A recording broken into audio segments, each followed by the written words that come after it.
Hi, I'm Topher Reynolds, and I'm filling in for Katy, Texas, here on Old Town Art Crawl. Super excited to be part of this. Normally, I'd be back at my studio managing things on Arts Alive, but tonight's a rare occasion where I get to go out and see what everyone else is up to, and I'm extremely excited about that. So let's see what we can see tonight.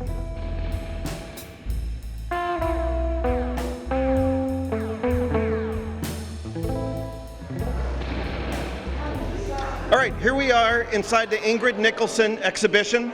This is an exhibition that was put on in honor of Ingrid Nickelsen and features women artists. And why don't you tell us who you are and a little bit about your piece? Hi, I'm Laura Quinatos. This is my piece. I made it back in 2014. I was doing a lot of mixed media at the time, and my friend Monica Topping hooked me up with a bunch of motorcycle inner tubes. So all of these stamps are hand cut out of motorcycle inner tube, and it's really cool because this is one side and this is the other side. So I like how both sides of the stamp have its own look in how it goes. I really like using newspaper and found objects and found papers and stuff, so that is pretty much everything else in here. So I spent a bunch of time over in China, and I kept on acquiring as much newspaper and stuff as I could, because I know I'm a terrible hoarder, especially with art supplies, and so I have to use some of my hoard sometimes.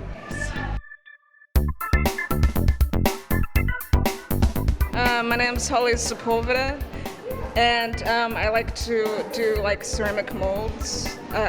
This is a panda. In your mind, is the panda emerging or de-evolving? De-evolving, yeah.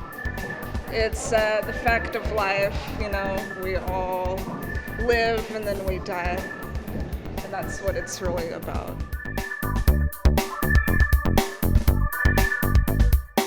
So my name's Bridget Langholtz, and I work in ceramics at HSU, and this piece is about polyamory, because I was exploring polyamory last year, just non-monogamy and how overwhelming it was. And it's called Find a Bigger Bowl because I was just feeling like I had so much love poured into me, but then I didn't have the capacity to hold it. And so it kind of tells the story of looking inward with the love letters and then the comfort of inside, and then on the back there's scattered love letters. Yeah, and it took a long time. I hand piped all these with slip and I painted it all. But I think with ceramics, the more tedious it is, the more I like it. I just like to endlessly work on clay.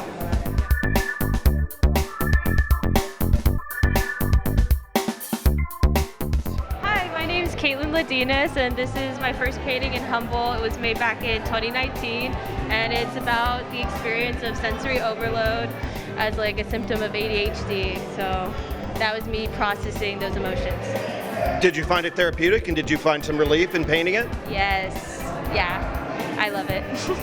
Fantastic. And do you continue to use your painting that way? Yes, art as therapy has saved my life. That's fantastic to hear. Fantastic. Thank you.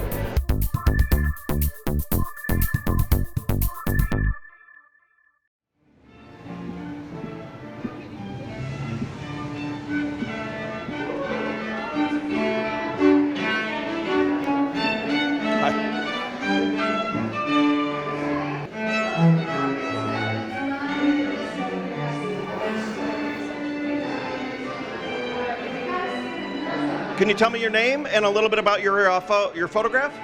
John Exley. There's a photograph of Malel Dunes, the north end of Malel Dunes. Don't ask me where it is because it changes all the time. I could probably never find that scene again. I just love that. I think it's probably top 5 places I like to go, especially the north end where you get to climb up and see the great expanse out to the ocean and all that. This is probably my, like I said, top 5 places I love to explore in Humboldt County. I'm David Boston, and this is my photograph, got honorable mention. I wander the back roads of any state I can be in and hunt for old grain elevators and old storage things of farms. I love photographing them. I used to work in them in Oklahoma, Kansas, with wheat harvest and various things. I just love these old things.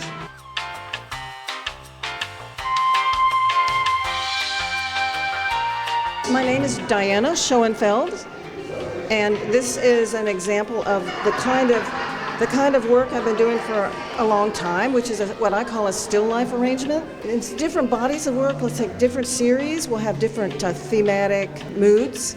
This one is a more melancholy body of work. I think of them as memorials. It's called German Memories with Children, Rose, Bird, and Shell. And you have to look in here closely, and even with a magnifying glass, to actually realize that's German script that dates back to about turn of the century or earlier, 1800s. So it's a little journal that I found or was given to me in a box.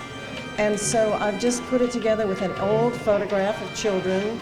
And this typical of my habit is to use a bird and other nature objects to create the suggestion of a story, but it's not specific. It's to keep the idea open for anyone, but typically they're moody, and I want that moodiness to come through.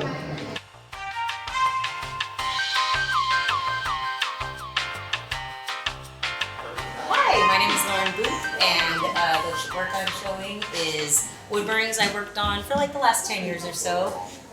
It's a really cool process. You use just a little pen and you can make marks in the wood and it burns it, permanently.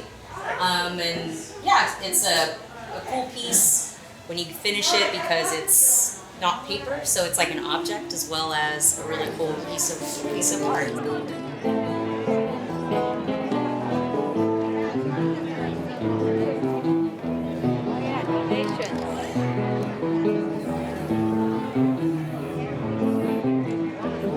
So I did a couple of murals at here in Eureka this trip. I have a mural at Rampart that I did this week, and actually a mural down on the waterfront that you can check out. So you mentioned you were in Eureka this week. Are you not from Eureka? No, I'm from Oakland. Fantastic. What brings you up here? I actually got invited by Epitome Gallery. Fantastic. Yeah. Fantastic. So this is your first Arts Alive? First Arts Alive and first Eureka trip. Fantastic. And what are you thinking of it so far? I love it. I love it here. It's awesome. Welcome to Eureka, and we're happy you're here. Thank you. It's a lovely piece. Amazing. Appreciate colors. it. Thanks. And we'll go in and look at more of your work inside Epitome. Okay. Thank you. Thank you. Appreciate it.